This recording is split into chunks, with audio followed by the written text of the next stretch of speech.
നമ്മൾ നോക്കാൻ പോകുന്നത് പലതരം സ്കിൽസാണ്. നമുക്ക് ഫസ്റ്റ് റെയിൻബോ നോക്കാം. റെയിൻബോ ആണ് നമ്മൾ കളിക്കുന്നത്. പിന്നെ നമ്മൾ ഈ സ്കില്ലാണ് കളിക്കുന്നത്. പിന്നെ ഡബിൾ ടാപ്പ് അടിച്ചാൽ ഈ സ്കില്ല് കിട്ടും. പിന്നെ ഇങ്ങനെ അടിച്ചിട്ട് ഡബിൾ ടാപ്പ് അടിച്ചാൽ സിസക്കാട്ടും കിട്ടും. ഇങ്ങനെയാണ് നമ്മൾ കളിക്കുന്നത്. പിന്നെ അങ്ങനെ പാസിങ് ഗെയിമിൽ അത്യാവശ്യമാണ്. പാസ് ചെയ്ത് കളിക്കണം.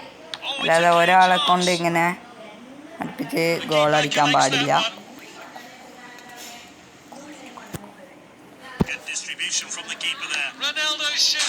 നമ്മൾ ഇങ്ങനെ പാസ് എടുത്ത് ഗോൾ അടിക്കണം. ഇപ്പോൾ വിങ്ങിൻ്റെ പ്ലെയറിനെ വിങ്ങിക്ക് തന്നെ കൊടുക്കണം. അല്ലാതെ ഇങ്ങോട്ട് ഓടിയെടുക്കാൻ പറ്റണ അങ്ങനെ കൊടുക്കാൻ പാടില്ല. ഇപ്പോൾ ഈ പ്ലെയറിന് ഇങ്ങോട്ട് തന്നെ കൊടുക്കണം. പിന്നെ ഇങ്ങോട്ട് കൊടുത്തിട്ട് ഒന്ന് മെല്ലെ കൊടുത്താൽ മതി, ഗോളായി. ഇങ്ങനെ ടീം വർക്ക് ചെയ്തിട്ട് ഗോൾ അടിച്ചാൽ നമുക്ക് നല്ലപോലെ കളിക്കാൻ പറ്റും.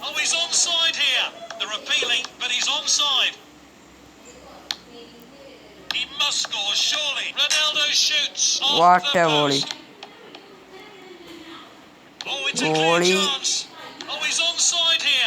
ഗോളി പൊട്ട ഗോളി ആയതുകൊണ്ടാണ് ഇങ്ങനെ കളിക്കുന്നത്. ഇങ്ങനെ നമുക്ക് ഗോളാക്കി കളിക്കാം. ഇനി നമുക്കൊരു ഗെയിം കളിച്ച് നോക്കാം. നമ്മളെപ്പോഴും പാസ് ഇട്ട് കളിക്കണം. എന്നാലേ നമുക്ക് ധാരാളം ഗോൾ അടിക്കാൻ പറ്റത്തുള്ളൂ. അപ്പം ഇങ്ങനെ പാസ് ഇട്ട് കളിക്കാം. ബാക്ക് ഒന്ന് ഡെവലപ്പ് ചെയ്യണം. ഇതാ ഇങ്ങനെ പാസ് എടുത്ത് കളിച്ചാൽ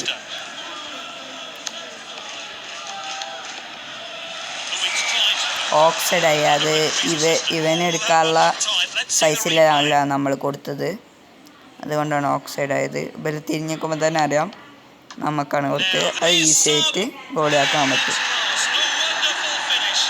ഇത് ചെറിയ ടീമായതുകൊണ്ടാണ് നമുക്ക് ഇങ്ങനെ ഗോളാക്കാൻ പറ്റുന്നത്. വലിയ ടീമൊന്നാണെങ്കിൽ ഇങ്ങനെ ഇട്ട് തരില്ല. അതുകൊണ്ടാണ് നമ്മൾ ചെറിയ ടീമിനായിട്ടാണ് കളിക്കുന്നത്. പിന്നെ പാസ് എടുത്ത് കളിച്ചാൽ വേഗം ഗോളാക്കി കളിക്കാം. വേഗം ഗോളാക്കി ഗോളടിക്കുകയൊക്കെ ചെയ്യാം. ഗോളായി. അവിടുന്ന് പാസ് എടുത്ത് ഗോളടിച്ചാൽ വേഗം ഗോളാക്കാം. അങ്ങനെ നമുക്ക് ധാരാളം മാച്ചിൽ ജയിക്കാൻ പറ്റും. ഏത് വലിയ ടീമിനായിട്ടാണെങ്കിലും പാസ് എടുത്ത് കളിച്ചാൽ എന്തായാലും ജയിക്കാം. പിന്നെ ഈ ചെറിയ ടീമിനായിട്ടൊക്കെ ബാക്കിൽ നിന്ന് ഷൂട്ട് ചെയ്താൽ നല്ല ഗോളാക്കാൻ പറ്റും.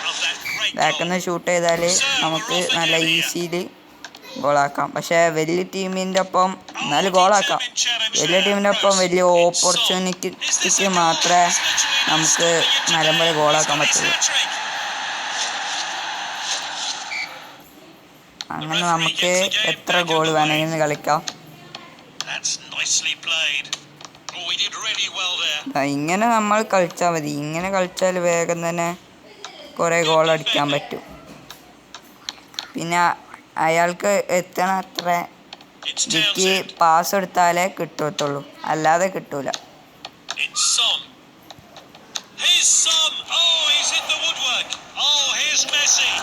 അങ്ങനെ കളിച്ചാൽ മതി. ഇതിപ്പോൾ കണ്ടില്ലേ, ഇതേപോലെ കളിച്ചാൽ നമുക്ക് ധാരാളം മാച്ചും ജയിക്കാൻ പറ്റും.